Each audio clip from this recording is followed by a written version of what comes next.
Chapter 17 A Midnight Adventure. The inquest took place on the following morning. It was extraordinarily unlike the inquests as pictured in sensational fiction. It satisfied even George Lomax in its rigid suppression of all interesting details. Superintendent Battle and the coroner, working together with the support of the chief constable, had reduced the proceedings to the lowest level of boredom. Immediately after the inquest, Anthony took an ostentatious departure. His departure was the one bright spot in the day of Bill Eversley. George Lomax, obsessed with the fear that something damaging to his department might leak out, had been exceedingly trying. Miss Oscar and Bill had been in constant attendance. Everything useful and interesting had been done by Miss Oscar. Bill's part had been to run to and fro with countless messages, to decode telegrams, and to listen by the hour to George's repeating himself. It was a completely exhausted young man who retired to bed on Saturday night. He had had practically no chance to talk to Virginia all day, owing to George's exactions, and he felt injured and ill-used. Thank goodness that Colonel Fellow had taken himself off. He had monopolized far too much of Virginia's society anyway. And of course, if George Lomax went on making an ass of himself like this, his mind seething with resentment, Bill fell asleep, and in dreams came consolation, for he dreamt of Virginia. It was a heroic dream, a dream of burning timbers in which he played the part of the gallant rescuer. He brought down Virginia from the topmost story in his arms. She was unconscious. He laid her on the grass. Then he went off to find a packet of sandwiches. It was most important that he should find that packet of sandwiches. George had it, but instead of giving it to Bill, he began to dictate telegrams. They were now in the vestry of a church, and any minute Virginia might arrive to be married to him. Horror, he was wearing pajamas. He must get home at once and find his proper clothes. He rushed out to the car. The car would not start. The petrol in the tank, he was getting desperate, and then a big general bus drew up and Virginia got out of it on the arm of the bald-headed baron. She was deliciously cool and exquisitely dressed in grey. She came over to him and shook him by the shoulders playfully. "Bill," she said. "Oh, Bill." She shook him harder. "Bill," she said. "Wake up. Oh, do wake up." Very dazed, Bill woke up. He was in his bedroom at Chimneys, but part of the dream was with him still. Virginia was leaning over him and was repeating the same words with variations. "Wake up, Bill. Oh, do wake up, Bill." "Hello," said Bill, sitting up in bed. "What's the matter?" Virginia gave a sigh of relief. "Thank goodness. I thought you'd never wake up. I've been shaking you and shaking you. Are you probably awake now?" "I think so," said Bill doubtfully. "You great lump," said Virginia. "The trouble I've had. My arms are aching." "These insults are uncalled for," said Bill with dignity. "Let me say, Virginia, that I consider your conduct most unbecoming. Not at all that of a pure young widow." "Don't be an idiot, Bill. Things are happening." "What kind of things?" "Queer things in the council chamber. I thought I heard a door bang somewhere and came down to see, and then I saw light in the council chamber. I crept along the passage and peeped through the crack of the door. I couldn't see much, but what I could see was so extraordinary that I felt I must see more, and then, all of a sudden, I felt that I should like a nice, big, strong man with me, and you were the nicest and biggest and strongest man I could think of. So I came in and tried to wake you up, quietly, but I've been ages doing it." "I see," said Bill. "And what do you want me to do now? Get up and tackle the burglars?" Virginia wrinkled her brows. "I'm not sure that they are burglars, Bill. It's very queer, but don't let's waste time talking. Get up." Bill slipped obediently out of bed. "Wait while I don a pair of boots, the big ones with nails in them. However big and strong I am, I'm not going to tackle hardened criminals with bare feet."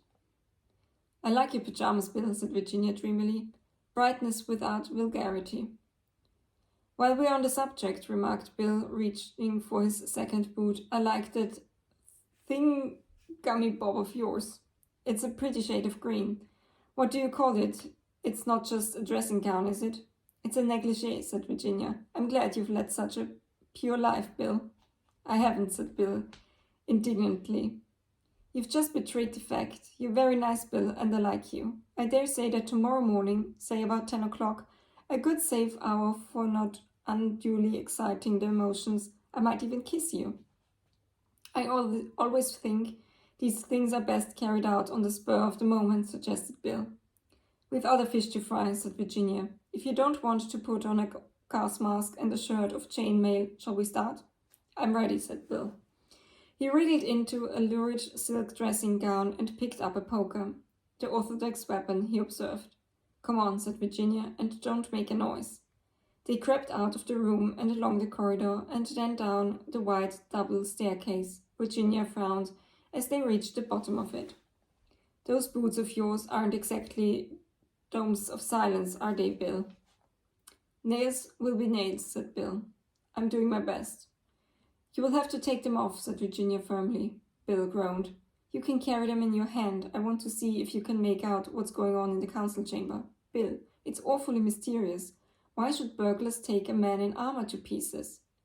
Well, I suppose they can't take him away whole very well. They disarticulate him and pack him neatly. Virginia shook her head, dissatisfied. What should they want to steal a mouldy old suit of armor for? Why, Chimneys is full of treasures that are so much easier to take away. Bill shook his head. How many of them are there? He asked, taking a firmer grip of his poker. I couldn't see properly. You know what a keyhole is, and they only had a flashlight. I expect they've gone by now, said Bill hopefully. He sat on the bottom stair and drew off his boots. Then, holding them in his hand, he crept along the passage that led to the council chamber, Virginia close behind him. They halted outside the massive oak door. All was silent within, but suddenly Virginia pressed his arm, and he nodded. A bright light had shone for a minute through the keyhole. Bill went down on his knees and applied his eye to the orifice. What he saw was confusing in the extreme. The scene of the drama that was being enacted inside was evidently just to the left, out of his line of vision. His subdued chink every now and then seemed to point to the fact that the invaders were still dealing with the figure in armor.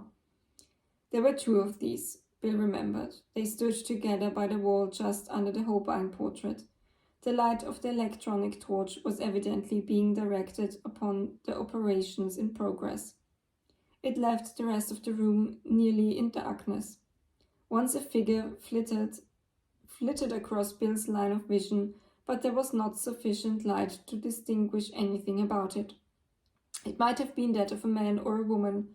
In a minute or two it flitted back again, and then the subdued chinking sounded again. Presently there came a new sound, a faint tap-tap as of knuckles on wood. Bill sat back on his heels suddenly. "What is it?" whispered Virginia. "Nothing. It's no good going on like this. We can't see anything, and we can't guess what they are up to. I must go in and tackle them." He drew on his boots and stood up. "Now, Virginia, listen to me. We'll open the door as softly as possible. You know where the switch of the electric light is?" "Yes, just by the door." "I don't think there are more than two of them. There may be only one. I want to get well into the room. Then, when I say go, I want you to switch on the lights. Do you understand?" "Perfectly." "And don't scream or faint or anything. I won't let anyone hurt you." "My hero," murmured Virginia. Bill peered at her suspiciously through the darkness. He heard a faint sound which might have been either a sob or a laugh. Then he grasped the poker firmly and rose to his feet. He felt that he was fully alive to the situation. Very softly, he turned the handle of the door. It yielded and swung gently inwards. Bill felt Virginia close beside him. Together they moved noiselessly into the room. At the farther end of the room, the torch was playing upon the Holbein picture. Silhouetted against it was the figure of a man standing on a chair and gently tapping on the paneling. His back, of course, was to them, and he merely loomed up as a monstrous shadow. What more they might have scene cannot be told, for at that moment Bill's nails squeaked upon the parquet floor. The man swung around, directing the powerful torch full upon them and almost dazzling them with the sudden glare. Bill did not hesitate. "Go!" he roared to Virginia and sprang for his man as she obediently pressed down the switch of the electric lights. The big chandelier should have been flooded with light, but instead all that happened was the click of the switch. The room remained in darkness. Virginia heard Bill curse freely. The next minute the air was filled with panting, scuffling sounds. The torch had fallen to the ground and extinguished itself in the fall. There was the sound of a desperate struggle going on in the darkness, but as to who was getting the better of it, and indeed as to who was taking part in it, Virginia had no idea. Had there been anyone else in the room beside the man who was tapping the paneling? There might have been. Their glimpse had been only a momentary one. Virginia felt paralyzed. She hardly knew what to do. She dared not try to join in the struggle. To do so might hamper and not aid Bill. Her one idea was to stay in the doorway so that anyone trying to escape should not leave the room that way. At the same time, she disobeyed Bill's express instructions and screamed loudly and repeatedly for help. She heard doors opening upstairs and a sudden gleam of light from the hall and the big staircase. If only Bill could hold his man until help came. But at that minute there was a final terrific upheaval. They must have crashed into one of the figures in armor, for it fell to the ground with a deafening noise. Virginia saw dimly a figure springing for the window and at the same time heard Bill cursing and disengaging himself from fragments of armor. For the first time she left her post and rushed wildly for the figure at the window, but the window was already unlatched. The intruder had no need to stop and fumble for it. He sprang out and raced away down the terrace and round the corner of the house. Virginia raced after him. She was young and athletic, and she turned the corner of the terrace not many seconds after her quarry. But there she ran headlong into the arms of a man who was emerging from a small side door. It was Mr. Hiram P. Fish. "Gee, it's a lady!" he exclaimed. "Why, I beg your pardon, Mrs. Revel. I took you for one of the thugs fleeing from justice." "He's just passed this way," cried Virginia breathlessly. "Can't we catch him?" But even as she spoke, she knew it was too late. The man must have gained the park by now, and it was a dark night with no moon. She retraced her steps to the council chamber, Mr. Fish by her side, discoursing in a shooting monotone upon the habits of burglars in general, of which he seemed to have a wide experience. Lord Caterham, Bundle, and various frightened servants were standing in the doorway of the council chamber. "What the devil's the matter?" asked Bundle. "Is it burglars?" "What are you and Mr. Fish doing, Virginia? Taking a midnight stroll?" Virginia explained the events of the evening. "How frightfully exciting," commented Bundle. "You don't usually get a murder and a burglary crowded into one weekend. What's the matter with the lights in here? They're all right everywhere else." That mystery was soon explained. The bulbs had simply been removed and laid in a row against the wall. Mounted on a pair of steps, the dignified Treadwell, dignified even in undress, restored illumination to the stricken apartment. "If I am not mistaken," said Lord Caterham in his sad voice as he looked around him, "this room has recently been the centre of somewhat violent activity." There was some justice in the remark. Everything that could have been knocked over had been knocked over. The floor was littered with splintered chairs, broken china, and fragments of armor. "How many of them were there?" asked Bundle. "It seems to have been a desperate fight." "Only one, I think," said Virginia, but even as she spoke she hesitated a little. Certainly only one person, a man, had passed out through the window, but as she had rushed after him, she had a vague impression of a rustle somewhere close at hand. If so, the second occupant of the room could have escaped through the door. Perhaps, though, the rustle had been